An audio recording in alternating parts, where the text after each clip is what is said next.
Place అంత దూరం రాదు భయ్య, నీకు అంత దగ్గరగా అని చెప్తున్నా. ఇది మన సాగర్ టైలర్స్ దగ్గర ఓపెన్ ప్లాట్ అనమాట. డైలీ జిహెచ్ఎంసీ వాళ్ళు ఇక్కడే డంప్ చేస్తున్నారు, ఇక్కడికి వెళ్ళి తీసుకెళ్తారు. కాకపోతే ఏంటంటే 12 to 1 వరకు మొత్తం క్లీన్ అయిపోతుంది, మీకు చెత్త ఉండదు, ఏముండదు. జిహెచ్ఎంసీ వాళ్ళ ప్రాబ్లం కాదు, ఇక్కడ చెత్త వచ్చే పబ్లిక్ వేస్తుర్రు. మొత్తం ఎంత పడుతుంది రోజు. ఆవులు తింటున్నాయి, ప్లాస్టిక్ తింటున్నాయి ఆవులు. అది ప్లాస్టిక్ తింటున్నాయి ఆవులు.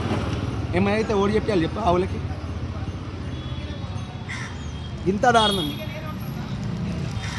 ఇటు దిక్కుబాయ.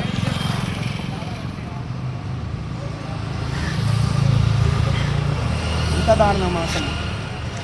గవర్న్ ల్యాండ్ ఇది, అసలు ఏంది చెత్తకుండీలాగా వేసి పడి తింటున్నారు.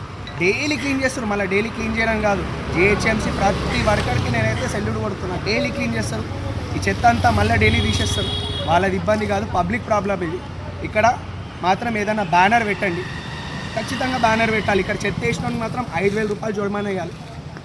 లేదంటే వాళ్ళ ఇంటికన్నా తీసుకెళ్ళి చెత్త వేస్తాను, నేనే వేస్తా. లేదంటే ఈ చెత్త మాత్రం నా కళ్ళ ముందు ఇవ్వడానికి ఇక్కడ సాగర్ టైలర్స్ దగ్గర డంప్ చేస్తున్నాడు కనిపిస్తే మాత్రం రిటర్న్ ఇంటికి వస్తుంది చెత్త. చాలా జాగ్రత్తగా చెప్తున్నా. నా పేరు చేతన్, సీనియర్ రిపోర్టర్.